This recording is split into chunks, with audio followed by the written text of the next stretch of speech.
The year is 1889. British paleontologist, and yes, I know, I'll try to hold back your gagging, British paleontologist Thomas Stewart is doing some digging, or whatever paleontologists do, near Whitesboro, Texas. There, he discovers several fossilized teeth belonging to an unidentified Cretaceous-era shark belonging to the genus Squalicorax that was an estimated 4 feet in length. The shark he discovered, I mean, it was just teeth, so they were estimating it was 4.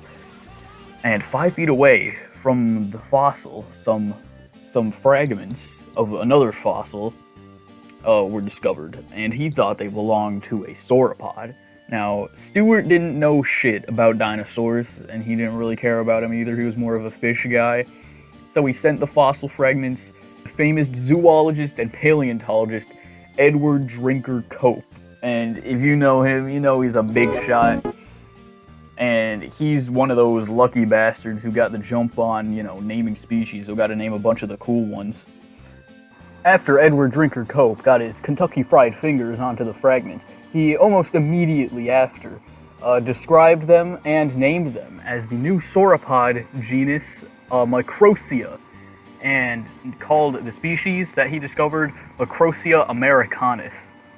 Thomas Stewart, on the other hand, described the species of shark's teeth that he discovered himself. It was in the genus Squalicorax, as formerly. And he named the species digbyckensis, named after local Texan bartender Harold Digby, who helped Stewart find the fossils. Stewart and Digby were both soon after arrested for engaging in gay sex. For a while, this is all it was. No one really cared about Squalicorax digbyckensis because it was thought to just be another basic-ass shark, and no one cared about Microsia either, because it was just a bunch of shitty little bone fragments that nowadays wouldn't even be considered enough to warrant naming a new species. In fact, people cared about the bone fragments so little that they were actually lost after Edward Drinker Cope sold part of his fossil collection to the American Museum of Natural History in 1895. In 2022, paleontologist J.L. Jameson and Greg Bremer at Texas Christian University were told about some fossils discovered at a quarry in Garland, Texas. Jameson and Bremer went to the quarry to excavate the fossils without damaging them, and lo and behold, they ended up being another cluster of teeth belonging to Squalicorax digbyckensis. However, what was surprising is that several more fragments similar to those found near the original digbyckensis specimen were also found. Jameson and Bremer wrote a paper soon after proposing that the fragments of bone thought to belong to Microsia were instead bones from the pectoral fins of digbyckensis. Now, if you're a big smart guy who knows their fish real good, you should know that this would be a big deal, because sharks, they have skeletons made of cartilage. That's why we only just got a bunch of teeth from Megalodon. I mean, for all we know, Megalodon could have just been some giant-ass ball with a mouth. We don't actually have any proof that it's in...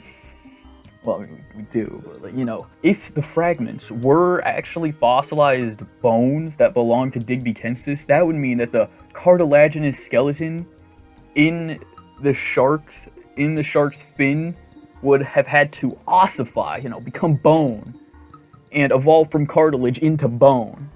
After some more research, it was determined that this was actually most likely, and it is now regarded among the scientific community that Microsia is an invalid genus, and that the bones once thought to be Microsia belonged instead to digbyckensis, which means that Edward Drinker Cope really fucked it up for, that's a talk, which, this is a colossal fuck up for Edward Drinker Cope, because, imagine screwing up that bad that you misidentify a fish as a fucking dinosaur. And now, thanks to his goofy ass, no other species can be named Microsia, because even though it's an invalid genus, if it's used, you can't use it anymore. So, you just can't use it anymore. Anyways, now it is finally time to get into digbyckensis itself. Digbyckensis' pectoral fins are considered to be abnormally huge relative to the rest of its body, which is, 4 feet long, in case you need a reminder, by shark standards.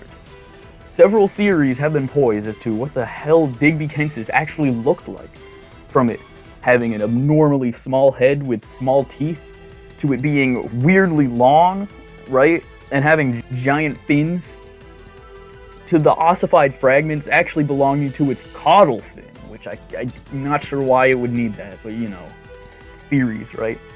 Now, it has always been estimated, as I stated prior, that digbyckensis was estimated to be around 4 feet in length, and now each pectoral fin is estimated to be 3 to 5 feet, which would make its wingspan 6 to 10 feet, which would possibly allow digbyckensis to achieve substantial airtime when jumping out of the water, and possibly even glide.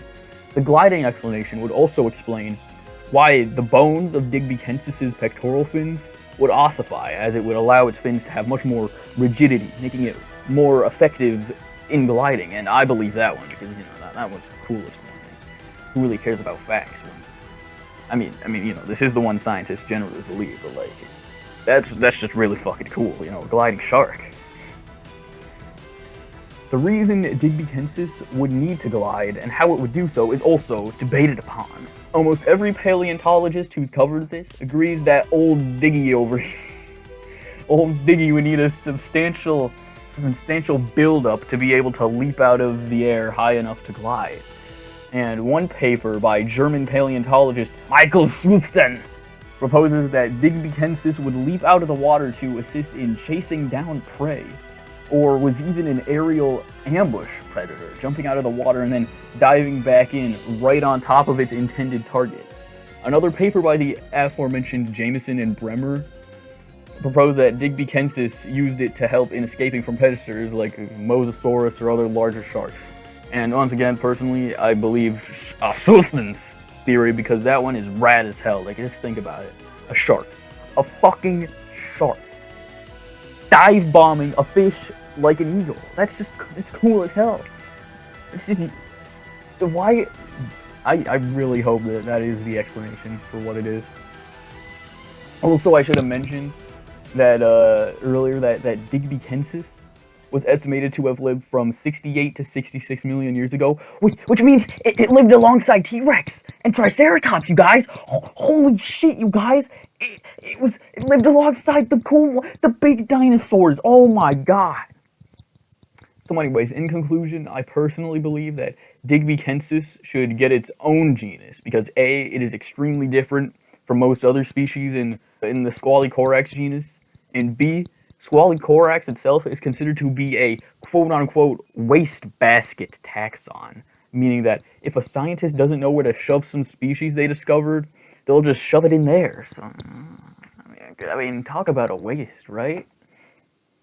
Oh yeah, and in case you wanted to know what happened to Thomas Stewart and Harold Digby, they both got 5 years in the slammer for sodomy, but luckily they both made it out fine. Digby died 2 years later, so that was kind of a shame. But you win some, you lose some, right?